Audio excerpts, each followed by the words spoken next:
ৰঙালী বিহু উলক আৰু নতুন বছৰৰ শুভেচ্ছা।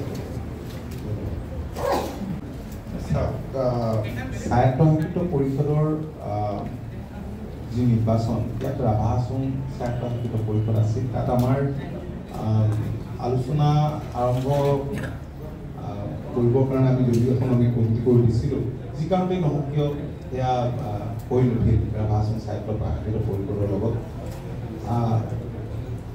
তাৰপিছত কিন্তু বাকী যিখিনি আছে এতিয়া PTCত আছে নিৰ্বাচন, মিচিং স্বায়ত্তশাসিত পৰিষদত আছে, এইখিনিৰ কাৰণে আমাৰ প্ৰস্তুত বৰ্ষটোক আমি মাতৃভাষা বৰ্ষ হিচাপে লৈছোঁ। সকলোৰে মাতষাৰ এইষাৰ যাতে সকলো জাতি জনগোষ্ঠীৰ নিজৰ নিজৰ মাতৃভাষাটো যাতে অধিক প্ৰচাৰ আৰু প্ৰসাৰ হয়, এইটো আমি প্ৰত্যেকটো জাতি জনগোষ্ঠীৰ বিকাশৰ কথা ভাবিছোঁ মাতৃভাষাৰ জৰিয়তে।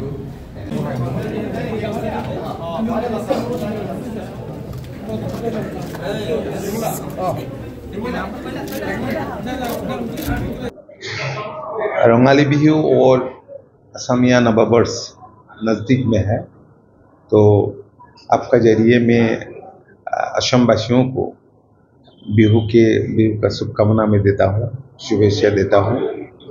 देखिए, बिहू हमारे ये जो परंपरा है और this is symbol of unity. हमारे असम पे अलग अलग कम्युनिटी का लोग हैं, रिलीजियस कम्युनिटी का लोग हैं। हम आशा करते हैं कि ये बिहू के जरिए और यूनिटी बढ़ जाइए, और मैं शुभकामना देता हूँ। शायद चुनाव नज़दीक में है, नॉमिनेशन तो हो गया, विड्रॉल का डेट है 17। तो पंचायत चुनाव हम एक साथ लड़ेंगे बीजेपी का साथ, क्योंकि आप जानते हैं हम NDA का पार्टनर है, और हम आशा करते हैं कि रिजल्ट तो अच्छा ही होगा। कांग्रेस तो है ही नहीं, हालत बहुत ही खराब है कांग्रेस का, दे आर डिसयूनाइटेड, और कांग्रेस का ऊपर लोगों का भरोसा नहीं है।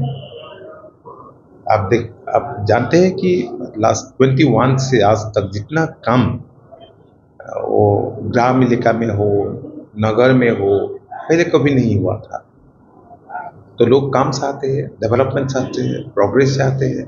स्टेट का जिस ढंग से डॉक्टर हिमंत बिश्व शर्मा ने काम करा है, लोग हमारे साथ हैं। पंचायत चुनाव में यही रिजल्ट रिफ्लेक्ट होगा। যিকোনো নিৰ্বাচনে যিকোনো ৰাজনৈতিক দলৰ কাৰণে আটাইতকৈ গুৰুত্বপূৰ্ণ। এটা দলৰ প্ৰতিটো দলৰ কাৰণেই গুৰুত্বপূৰ্ণ। এতিয়া পঞ্চায়ত নিৰ্বাচন সমাগত 2 আৰু 7 মে'ত পঞ্চায়ত নিৰ্বাচন অনুষ্ঠিত হ'ব। তাৰ কাৰণে ইতিমধ্যে কেণ্ডিডেট ফিল্ডিং হৈ গৈছে। ভাৰতীয় জনতা পাৰ্টিৰ লগত বুজাপৰাৰ মাজেৰে অগপয় অৱতীৰ্ণ হৈছে। এইটো আশা বেছি আছিল, কাৰণ আমি ৰাজ্যিক পৰ্যায়ত এলায়েন্স কৰা নাই, জিলা ভিত্তিত বা সমষ্টি ভিত্তিত এলায়েন্স হৈছে, কাৰণ এইটো এটা ইমান বৃহৎ নিৰ্বাচন তললৈকে মিলোৱাটো যথেষ্ট কষ্টকৰ। গতিকে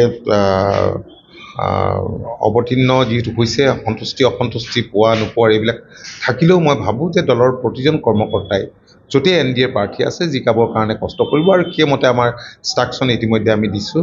দলৰ বিভিন্নজনক দায়িত্ব আমি দিছোঁ, দায়িত্ব ভগাই দিছোঁ, সেইমতে কাম কৰিব। এয়া আছিলে NDSৰ তৰফৰ পৰা আজি আমি উপস্থিত আছিলোঁ অগপ কাৰ্যালয়ত। এয়া আছিলে অতুল বৰাদেৱ, অগপৰ সভাপতি ডাঙৰীয়া। তেখেতৰ পৰা যিহেতু 2026 আৰু লগতে পঞ্চায়ত নিৰ্বাচন সমাগত, গতিকে তেখেতৰ পৰা মনৰ অনুভৱ জানিব পাৰিলোঁ, আৰু তেখেতে সকলোকে অসমবাসীকে বিহুৰ এটি শুভেচ্ছা জনালে।